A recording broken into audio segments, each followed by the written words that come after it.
어둠이었다. 한치 앞도 보이지 않는 모든 소리와 빛이 삼켜진 듯한 그런 어둠. 하지만 이상하게도 무섭지는 않았다. 오히려 아주 오래전부터 그 자리에 있었던 것처럼 편안했다. 나는 어디로 가고 있는 걸까? 아니, 움직이고는 있는 걸까?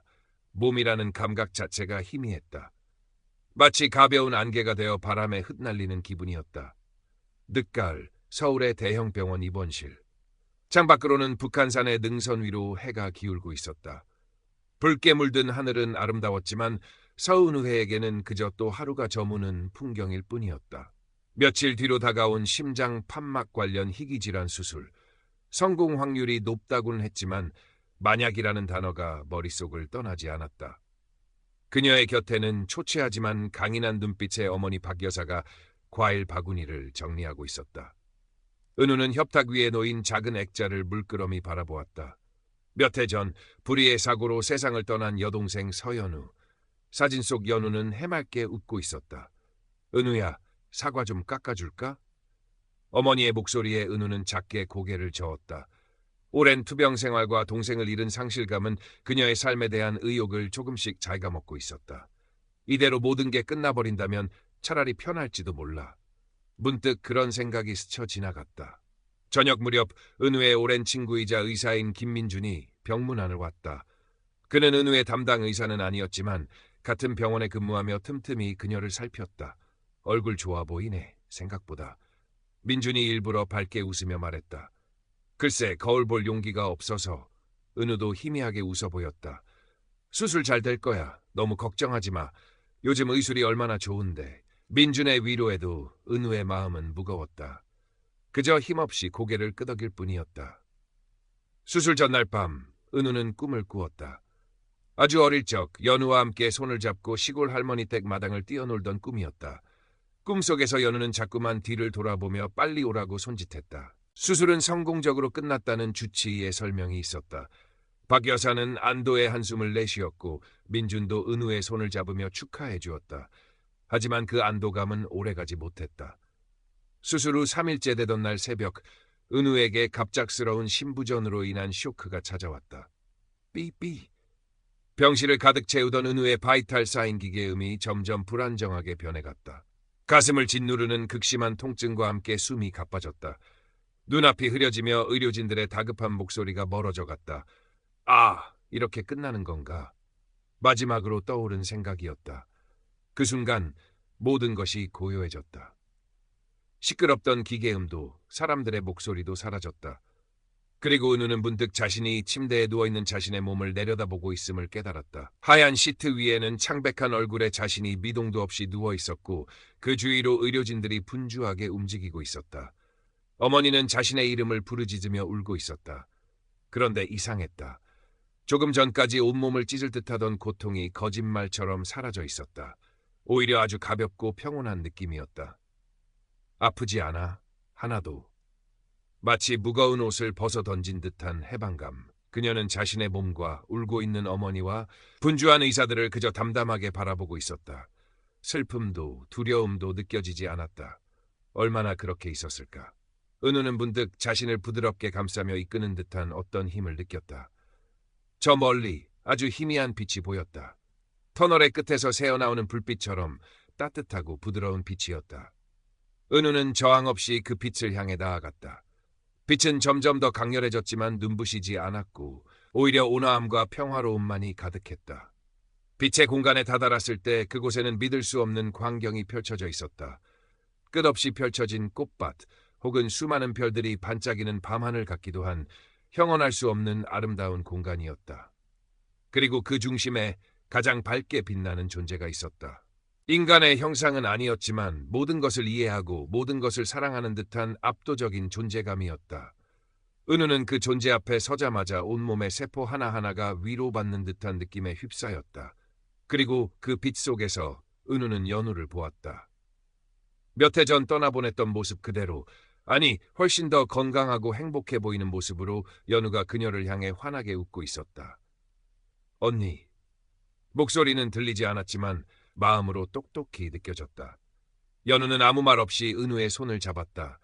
따뜻하고 부드러운 감촉이었다. 연우와 함께 그 빛의 공간을 거닐었다. 발밑으로는 수정처럼 맑은 강물이 흘렀고 하늘에서는 부드러운 음악 같은 것이 들려왔다. 은우의 지난 삶이 마치 파노라마처럼 눈앞을 스쳐 지나갔다. 하지만 후회나 아픔, 슬픔 같은 감정은 없었다. 그저 모든 순간들이 그럴 수밖에 없었음을, 모든 것이 결국에는 괜찮았음을 이해하는 듯한 깊은 평온함만이 밀려왔다.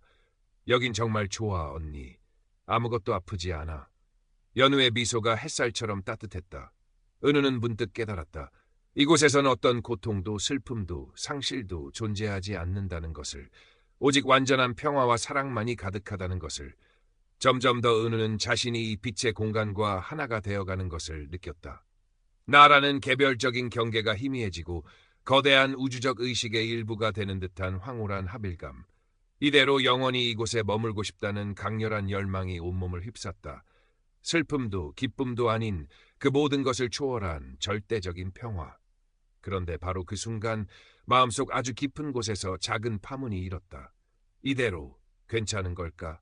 돌아가야 할 뚜렷한 이유가 떠오르는 것은 아니었다. 하지만 무언가 아직 남겨두고 온 듯한, 이대로 모든 것을 놓아버려서는 안 될 것 같은 미약한 저항감이었다. 은우는 혼란스러웠다. 이 완벽한 평화와 사랑을 뒤로하고 다시 고통과 번뇌로 가득 찬 세상으로 돌아가야 한 말인가. 연우는 그런 은우의 마음을 읽은 듯 여전히 아름다운 미소를 띤 채 조용히 고개를 끄덕였다. 마치 언니의 선택을 존중해라고 말하는 것처럼. 그리고 아주 부드럽게 은우의 손을 놓았다. 돌아가야 해. 은우가 그렇게 결심하는 순간 눈앞의 빛의 공간이 아득히 멀어지기 시작했다. 다시 무거운 어둠이 그녀를 짓눌렀고 저 멀리서 어머니의 절규하는 목소리가 희미하게 들려왔다. 엄마, 엄마. 현실로 돌아오는 길은 마치 깊은 물속에서 허우적거리며 수면 위로 올라가려는 것처럼 고통스럽고 힘들었다. 병실, 제세동기 준비. 다급한 외침과 함께 은우의 몸이 크게 한번 들썩였다. 하나, 둘, 셋. 의료진은 필사적으로 심폐소생술을 이어갔고 박 여사는 이미 실신 직전인 상태로 딸의 차가워진 손을 붙잡고 오열하며 이름을 불렀다. 은우야, 내 딸 은우야, 제발 눈 좀 떠봐. 그 순간 꺼져가던 은우의 심장이 아주 미약하게 다시 움직이기 시작했다. 모니터에 희미하지만 분명한 파형이 나타났다. 돌아왔어요. 맥박 돌아옵니다. 누군가의 외침과 함께 의료진들 사이에서 짧은 탄성과 안도의 한숨이 터져나왔다. 박 여사는 딸의 가슴에 귀를 대고 그 희미한 심장 소리를 확인하고는 결국 바닥에 주저앉아 목 놓아 울었다. 은우는 여전히 깊은 혼수 상태였지만 생명의 끈을 놓지는 않았다. 몇 주가 흘렀다. 은우는 기적적으로 의식을 회복했고 중환자실에서 일반 병실로 옮겨졌다. 하지만 그녀는 예전의 은우가 아니었다. 몸은 극도로 쇠약해져 뼈만 앙상하게 남았지만 그녀의 눈빛에는 이전에는 볼 수 없었던 깊고 고요한 빛이 서려 있었다. 퇴원 후 그녀는 어머니의 간곡한 권유로 경기도 외곽의 한적한 한옥 요양원에서 회복기를 보내게 되었다. 고즈넉한 한옥의 정취와 주변을 둘러싼 자연은 상처 입은 그녀의 몸과 마음을 조금씩 치유해주는 듯했다. 요양원에서의 생활은 단조로웠다. 아침 일찍 일어나 마당을 가볍게 산책하고 정성껏 차려진 식사를 하고 오후에는 꽃마루에 앉아 책을 읽거나 먼 산을 바라보았다. 그리고 밤에는 일기를 썼다. 자신이 겪었던 그 기이하고도 성스러운 경험의 조각들을 맞추며 깊은 성찰의 시간을 가졌다. 빛의 공간, 연우의 미소, 형언할 수 없었던 평화와 사랑.